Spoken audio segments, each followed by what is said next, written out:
बोल सियावर रामचंद्र की जय, भोलेनाथ माता पार्वती की जय। आज मैं आपको सत्यनारायण व्रत कथा के बारे में बताती हूँ। सूत जी बोले, हे श्रेष्ठ मुनियों, अब आगे की कथा कहता हूँ, सुनो। पहले समय में नाम का एक बुद्धिमान राजा था। वह सत्यवक्ता और जितेंद्रिय था। प्रतिदिन देव स्थानों पर चला जाता तथा गरीबों को धन देकर उनके कष्ट दूर करता था। उसकी पत्नी कमल के समान मुख वाली थी और सती साध्वी थी। भद्रशिला नदी के तट पर उन दोनों ने श्री सत्यनारायण का व्रत किया। उस समय में वहां एक साधु वैश्य आया। उसके पास व्यापार के लिए बहुत सा धन था।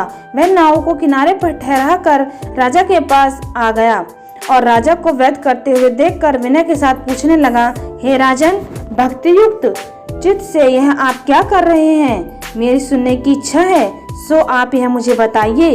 राजा बोला, हे साधु, अपने बांधवों के साथ पुत्र आदि की प्राप्ति के लिए यह महाशक्तिमान सत्यनारायण भगवान का व्रत व पूजन किया जा रहा है। राजा के वचन सुनकर साधु आदर से बोला, हे राजन, मुझसे इसका सब विधान कहो। मैं भी आपके कथानुसार इस व्रत को करूंगा। मेरे भी कोई संतान नहीं है और इससे निश्चय ही होगी। राजा से सब विधान सुनकर व्यापार से निवृत्त हो वह आनंद के साथ घर गया। साधु ने अपनी स्त्री से संतान देने वाले उस व्रत का समाचार सुनाया और कहा कि जब मेरे संतान होगी तब मैं इस व्रत को करूंगा। साधु ने ऐसे वचन अपनी स्त्री लीलावती से कहे। एक दिन उसकी स्त्री लीलावती पति के साथ आनंदित हो सांसारिक धर्म में प्रवृत्त होकर सत्यनारायण भगवान की कृपा से गर्भवती हो गई तथा 10वें महीने में उसके एक सुंदर कन्या का जन्म हुआ। दिनों दिन वह इस तरह बढ़ने लगी जैसे शुक्ल पक्ष का चंद्रमा बढ़ता है। कन्या का नाम लीलावती रखा गया। तब लीलावती ने मीठे शब्दों में अपने पति से कहा कि जो आपने संकल्प किया था कि भगवान का व्रत करूंगा, अब आप उसे करिए। साधु बोला, हे प्रिय, इसकी विवाह पर करूंगा। इस प्रकार अपनी पत्नी को आश्वासन दे वह नगर को गया। कलावती पितृगृह में वृद्धि को प्राप्त हो गई। साधु ने जब नगर में सखियों के साथ अपनी पुत्री को देखा तो तुरंत दूत बुलाकर कहा कि पुत्री के वास्ते कोई सुयोग वर देख कर लाओ।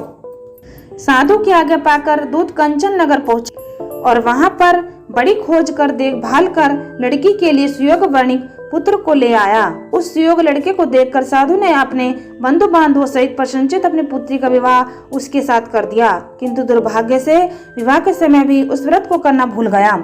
तब श्री भगवान क्रोधित हो गए और श्राप दिया कि तुम्हें दारुण दुख प्राप्त होगा। अपने कार्य में कुशल साधु बनिया जमाता सहित समुद्र के समीप स्थित रत्नपुर नगर में गया और वहां दोनों ससुर जमाई चंद्रकेतु राजा के उस नगर में व्यापार करने लगे। एक रोज भगवान सत्यनारायण की माया से प्रेरित कोई चोर राजा का धन चुरा कर भागा जा रहा था, किंतु राजा के दूतों को आता देखकर चोर ने घबरा कर भागते हुए राजा के धन को वहीं चुपचाप रख दिया जहां वो ससुर जमाई ठहरे हुए थे। जब दूतों ने उस साधु वैश्य के पास राजा के धन को रखा देखा तो वे दोनों को बांध कर ले गए और प्रसन्नता से दौड़ते हुए राजा के समीप जाकर बोले, यह दो चोर हम पकड़कर लाए हैं, कृपया आज्ञा दें। तब राजा की आज्ञा से उनको कठोर कारावास में डाल दिया और उनका सब धन छीन लिया। सत्यनारायण भगवान के श्राप द्वारा उनकी पत्नी भी घर पर बहुत दुखी हुई और घर में जो धन रखा था चोर चुरा कर ले गए। शारीरिक व मानसिक पीड़ा तथा भूख प्यास से अति दुखित हो अन्न की चिंता में कलावती एक ब्राह्मण के घर गई।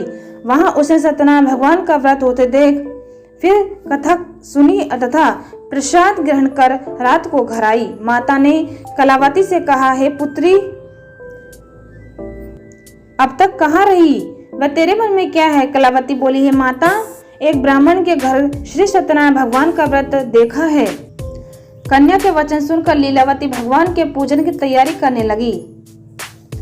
लीलावती ने परिवार और बांधव से श्री सत्यनारायण भगवान का पूजन किया और वर मांगा कि मेरे पति और दामाद शीघ्र घर आ जावें।